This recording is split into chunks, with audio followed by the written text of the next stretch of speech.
Let's practice making a big loud noise, y'all. How y'all doing out there? Please welcome Summer and Jamie of the Dolls of Horror podcast. Thank you. Wait, no one likes us. I almost cried. Okay, now, but we need more noise because the real star is here. Bill Mosely.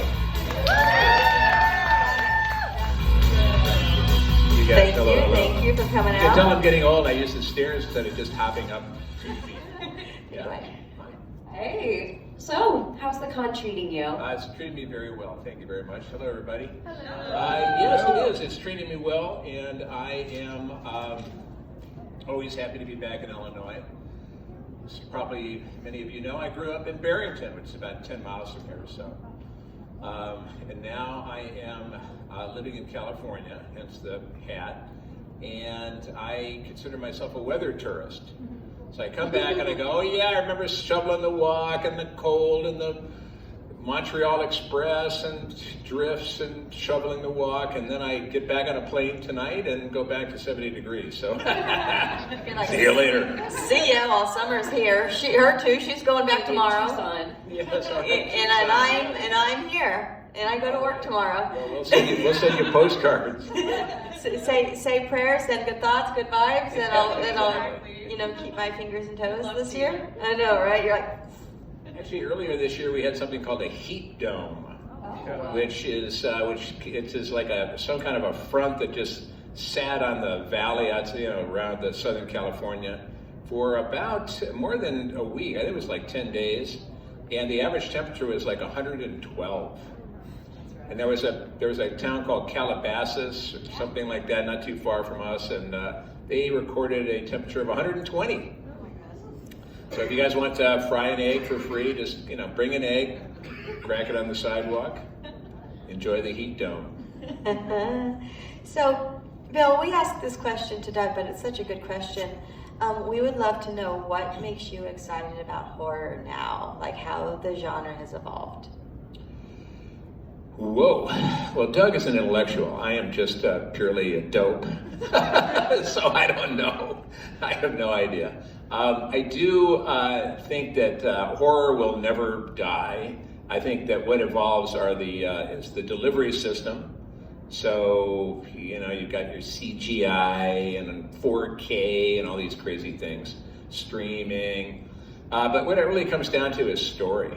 If it's a good story, it doesn't matter really what it is or what platform or, I mean, if it's CGI, it looks kind of cheesy. So I'm more of a 80s old school practical effects guy. I mean, if you're going to cut a head off, God damn it, cut a head off. Yeah. I don't want to see the computer program of it. So, but I think the stories continue to evolve. I think the future of horror is very bright. I just saw Terrifier 2 about a month ago. Fucking awesome. A lot of practical. Everything is practical in Terrifier 2. And Terrifier 1. I really loved Midsummer. I don't know if you guys all saw that. And really loved Get Out, Hereditary, pretty much. I mean, there's a lot of good stuff. And now, once again, I think Hollywood has rediscovered horror. They do that every maybe 5 to 10 years. Yeah. And what that means is they take a look at Terrifier and they say, oh my God, they made this, they crowdfunded this for $250,000, and now it's made 10 or 11, whatever it is right now, 10 or 11 million. Probably 11 right now. That's Yeah. what they had, and it was still going. Yeah, and they haven't even put out the DVDs or whatever they have these days. So I think Hollywood is now going, well, hell, we can make a horror movie. And the only thing that I think is going to for me, that diminishes my enjoyment is woke horror movies. When everything is so intentionally, PG safe and everybody is represented, and that is fine and dandy, I think is good, but sometimes that gets in the way of the story. And When it's too heavy-handed. When it's too heavy-handed, when the morality police are a little too heavy-handed. Otherwise, that's basically it. It's just, that's what it comes down to. Story, story, story. Now, according to IMDb, it looks like you've been pretty busy. Can you tell us about any of the projects you have coming up or that you've been working on recently? I had a good year last year. I mean, the nice thing about the horror genre is that the older and uglier you are, the more work you get. So it's great for me because I'm getting older and uglier by the day. And so last year I did 3 features. One of them is called Hayride to Hell. And it's a farm horror comedy starring me and Kane Hodder. And so we had a lot of fun working together on a farm. The screenplay was written by Farmer Bob, who lives on a farm. And we had a great time on Farmer Bob's farm playing farmers. Actually, I played a farmer and Kane played the evil sheriff. So that was fun. I've seen it. Actually, it premiered about a month ago at the Colonial Theater in Phoenixville, Pennsylvania. And what's interesting about the Colonial is that it's the same theater that was used in the original Blob back in 1956. So it's been, it's still there. And I don't know if y'all have ever seen that with Steve McQueen, the Blob. At the very end, everybody's in a movie theater. It's the Colonial. And the Blob kind of comes out of the projection holes and, eats a bunch of people. So that was very cool. And it was a great premiere. The movie's a hell of a lot of fun. And what's exciting to me about that movie, even more than my own fabulous work, is the fact that it is the debut of my daughter, Marion, is also in it, Marion Mosely. So God bless her. And she did a great job. So I was very happy about that. And then I did a movie called Natty Knocks, NattyKnocks, which apparently is also finished and ready for distribution. And that stars Daniel Harris and Robert Englund, and was directed by Dwight Little, who did one of the Nightmare on Elm Streets, and Dwight's done a lot of really cool work. So that's coming out. And then I just finished a movie again, back in Pennsylvania, called The Fetus, F-E-T-U-S, good old Fetus. And that stars Lauren Lavera, who had just, is in The Final Girl and Terrifier 2. So,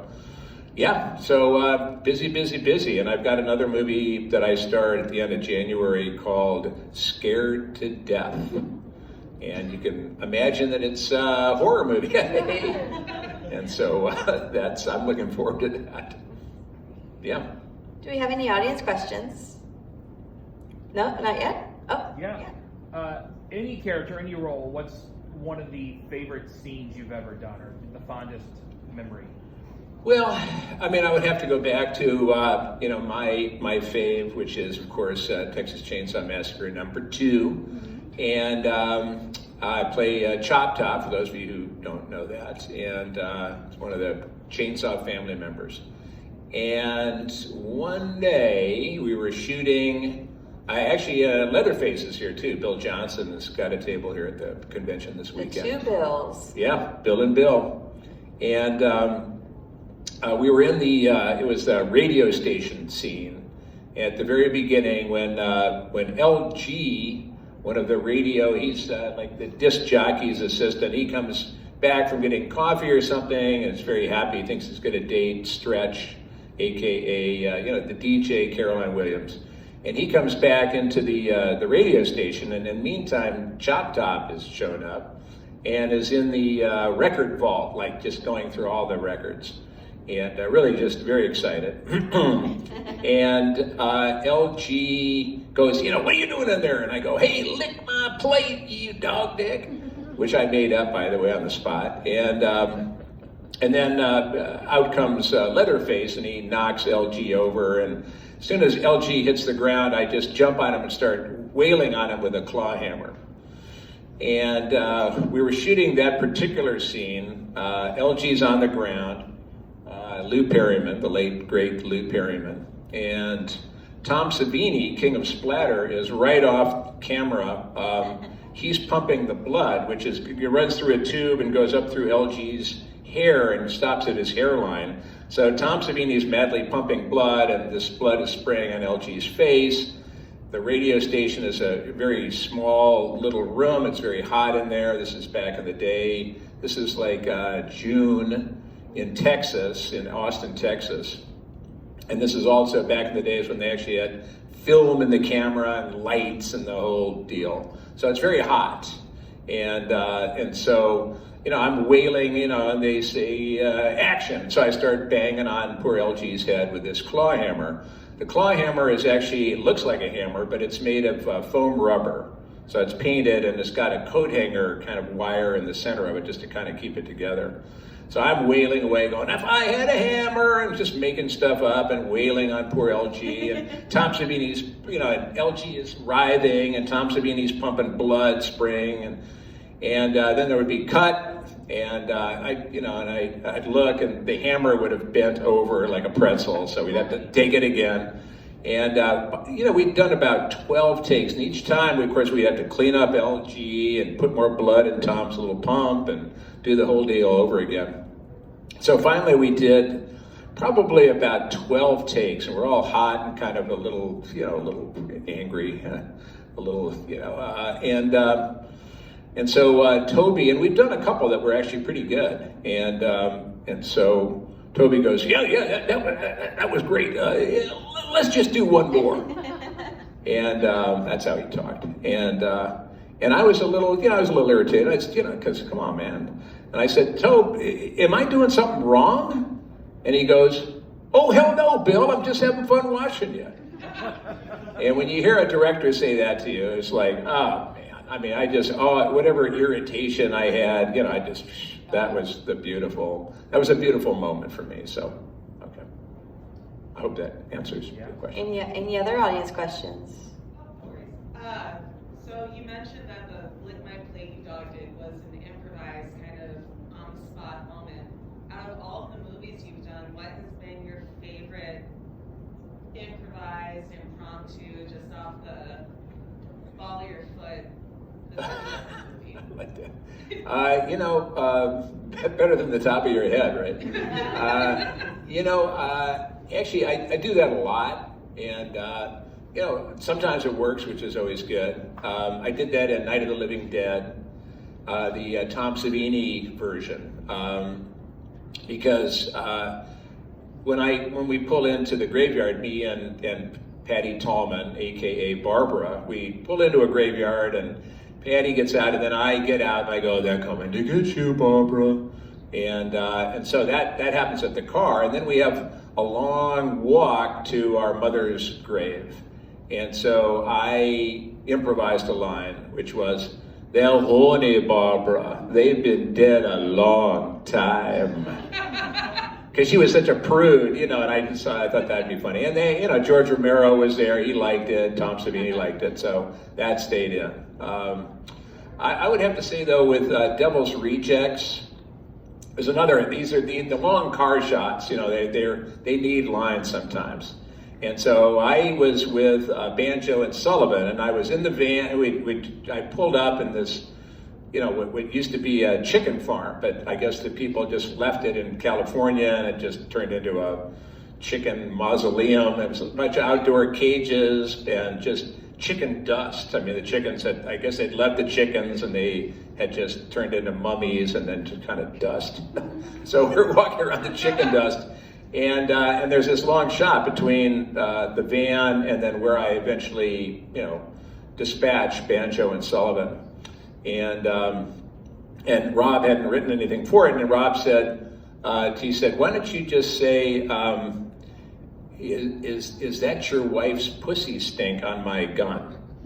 Because previous scene I had pistol raped poor Patricia Barnes, and Priscilla, excuse me, and I went, what? He said, yeah, go ahead and say it. And I was like, and so it was like action. So we're walking along and go, hey Hoss, is that your wife's pussy stink on my gun? And then I added, hope it don't rust the barrel. And Rob was like, yeah. So stuff like that. Those moments where just some comes to you. So matter of fact, hope it don't rust the barrel. Hope it don't rust the barrel.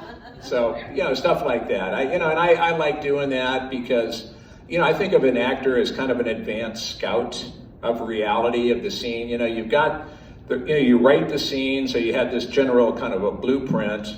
Then you have your camera angles, you've got your dialogue, you've got everything is in place. But sometimes when you're in the actual reality of it, something occurs to you that hadn't occurred, that wouldn't have occurred unless you were actually in the moment, in that scene. And sometimes when those thoughts come or those lines come, I'm happy to put it out there. I'm also happy when a director goes, yeah, it doesn't work, or sometimes they say, yeah, that's great, and then you see the movie and they've cut it out in editing, so, But sometimes it makes it through, and it's a lot of fun. It just makes me, for me, it just makes me closer to the scene, to the reality of it, so. And I have an evil sense of humor, so that helps as well. Any other questions out there? Do you know how was E.G. Bailey cast in the Devil's Advocate? Did Rob Zombie wanted her and he knew her before? I don't know. I mean, I just showed up one day and there was E.G. at Charlie's Chicken Ranch or whatever that ranch was. So I don't know. That's an E.G. or a Rob question. I really have no idea. Because it was surprising to see her because she's known for her Tommy Pickles voice. Yeah, I know. She's a Powerpuff Girl. I mean, come on. Yeah, Tommy Pickles. And she's great. I mean, I love her to death. Not to death, but I mean, that's so Hollywood. I like her every time I see her. We recognize each other and, are warm and friendly. So. She's part of the Rob Zombie company. She's done more than one of his movies. Yeah, I guess so. She's part of his troupe. Yeah. Kind of speaking to that, Rob uses a lot of the same cast members in some of his movies. What's it like kind of getting to work with some of those actors over and over again? It's a lot of fun, especially with the Firefly trilogy. Working with Sid Haig was always a blast. I mean, he is, he's done, I don't know, 200 movies or something. He's had a 50-year plus career. And so he's very at ease and has a good sense of humor, really funny guy, and but a dedicated actor. And so we had a lot of fun working together.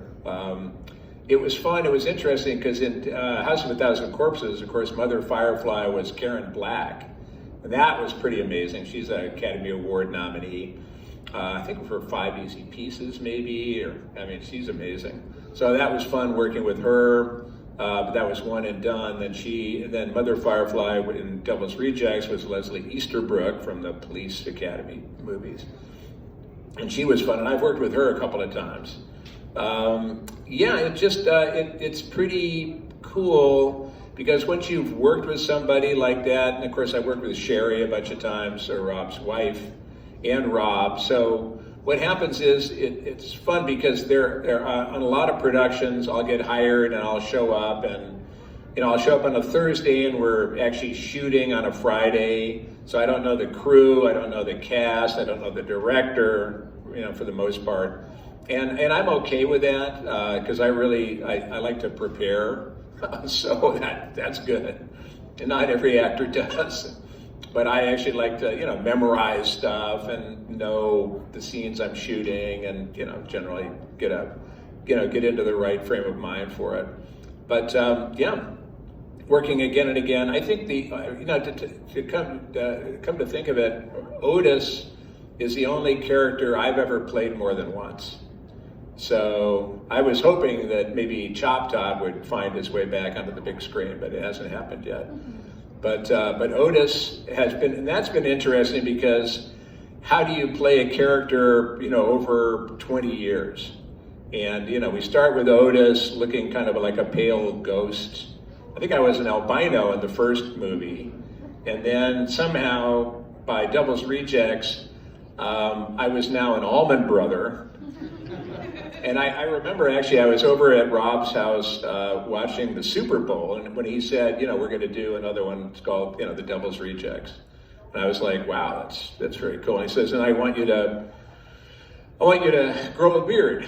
And I had never grown a beard before. And I said, so I've never done that. I mean, how do you grow a beard? And he said, stop shaving. ooh. So that was good. And he said, here, this is what I want you to look like. And he had a paper plate with some Fritos on it and dumped them on the floor, and he scribbled out this look of, what was Otis with a beard and a whole long hair and everything. And I said, you got to sign this. So he signed it, and of course I still have it. But that was amazing to me that Otis would go from one look and kind of character to now kind of a badass Allman Brothers guy with his shirt off. And then so that was an interesting, I kind of compared that to Otis in House of a Thousand Corpses. It was kind of like you're going to buy you're thinking of buying the car, you walk around and kick the tires. Otis in Devil's Rejects was you bought the car, now let's get on the road and put the pedal to the metal. And then the challenge was 12 years later, after being in solitary, I guess, for 12 years, and having miraculously survived 100 rifle shots. It's like, because we were always wondering, when Sid Haig and I would come to conventions, we'd sit together or next to each other, and invariably after Devil's Rejects, someone would come up and say, is there going to be another one? And I would call over, I'd say, hey Sid! He'd go, what? I said, is there going to be another Devil's Rejects? He'd go, nope. And I'd say, how come? And then we would count to 3, and in unison we'd say, because we're fucking dead! And it was like, yeah. So we were kind of trying to figure out if there were a sequel, how would that work? And, I was thinking maybe, the Devil's Rejects, maybe we're killed, we go to hell. We're so bad in hell, the devil says, get out of here, and sends us back to earth or something. So that was the best I could come up with. And because, we're fucking dead. And then when we finally did another one, of course, it was, we had somehow miraculously survived all these shots of, the Rugsville Sheriff's Department. So I would just joke that, the reason we survived is because the Rugsville Sheriff's Department couldn't shoot straight. And, but, then it was kind of weird. How do you play Otis 12 years later after all of that? Now it's, and you've been in solitary confinement. Have you gone insane? What is your deal? And it was so funny because the first day of shooting of 3 from Hell, I had a scene where I'm in the back of a police van and I'm addressing, I think, the press or something like that. I'm in my blue jumpsuit. And I have, a couple lines. It's like a paragraph. And so Rob says, action. So I'm there and I start to address the press and I fumble a line. So it's like, cut. All right, okay, let's try it again. So, and I knew my lines, and but then it was like, okay, action, and take 2, and I fumbled another line, and it was like, cut, and Rob was going, Bill, I'd say, yeah, give me a second here. So I sat down in the back of the police van. I just took a deep breath, and in the stillness of that moment, this voice said, get out of the way, Bill, I got this. And it was the voice of Otis. And it was basically Otis was, the character was saying to the insecure Hollywood actor, get out of here. I got this, man. Sit down, just get your, what's my better side and what's that line? Get all that crap out of here. I got this. And I just went, yeah, okay. So I got out of the way. I said, okay, ready to go. And action, and I did a good job, and I just had fun the rest of the movie, just getting out of the way. And sometimes that's the art of acting, just get out of the way and let the character, they're not there to watch Bill Mosely as Otis. They're you want to watch Otis, get Bill out of there. So that was fun. So anyway, that was kind of the evolution of, playing that same character, but really kind of 3 different faces of Otis, and yeah. We have time for 1, possibly 2 more. Does anyone have any more? Yes. Jeffrey Lewis anecdote. Well, Jeffrey Lewis, I've beaten him up twice. I've been with him in 2 different movies, in Pink Cadillac I beat him up. He's playing like a hippie. He runs a press, like a printing press, where he cranks out like fake IDs or something. And I come in and I beat him up. And then years later, we're doing Devil's Rejects, and Jeffrey Lewis is playing either Banjo or Sullivan. I never really could tell one from another, at least character-wise. And I beat the hell out of him. And actually, it was fun both times. I mean, he's now departed, R.I.P. and all that stuff. But yeah, and it was funny because our stunt person on Devil's Rejects was Kane Hodder. He was our stunt coordinator and did a fantastic job. By the way, that's of all the stuff I've done that needed stunts. That was my favorite movie. He was so good. It was Kane, just in terms of putting these stunts together. And he said, when I'm killing Jeffrey Lewis, Kane said, okay, he's going to be on his stomach, and the way to get him around is with a fish hook. And I was like, what is a fish hook? And he said, that's where you crook your finger and you stick it in his mouth and his lip and pull his head around. And I was covered with blood and dirt and everything, and I just did that with good old Jeffrey. And Jeffrey, he was obviously a veteran of many fish hooks, maybe, because he complied.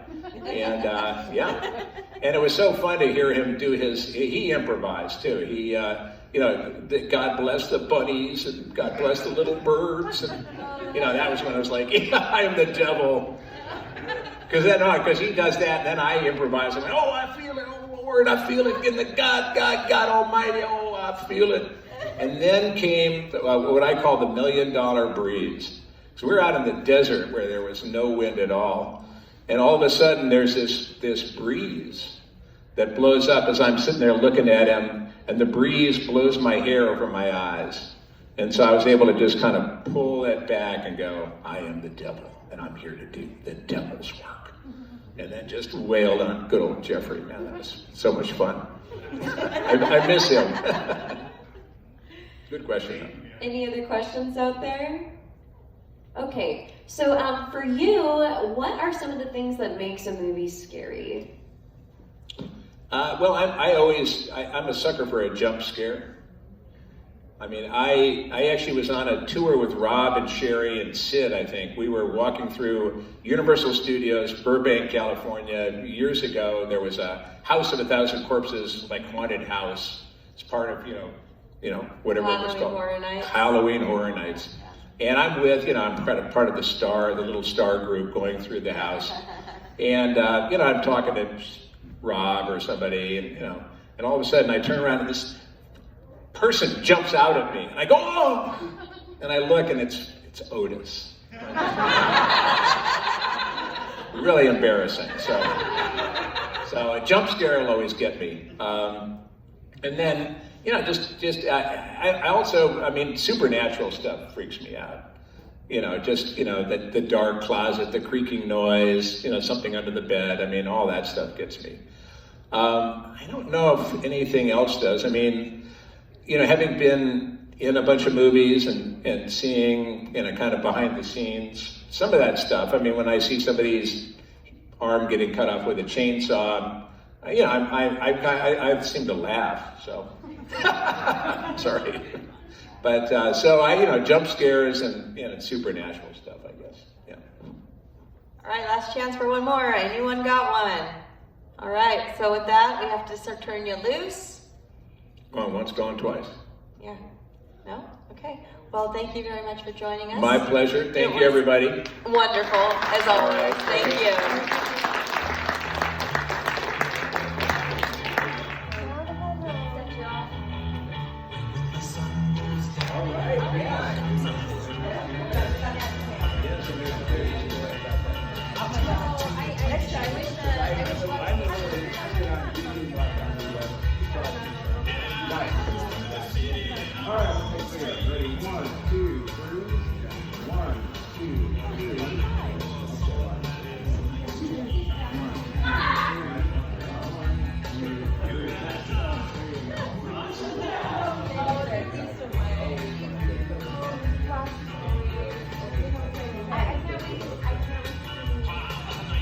Yes, he rides to hell. Yeah. Yeah, and she's good. She's 24, so she's shiftless, but trying to get her in the family business. Give her something to do and get her a paycheck.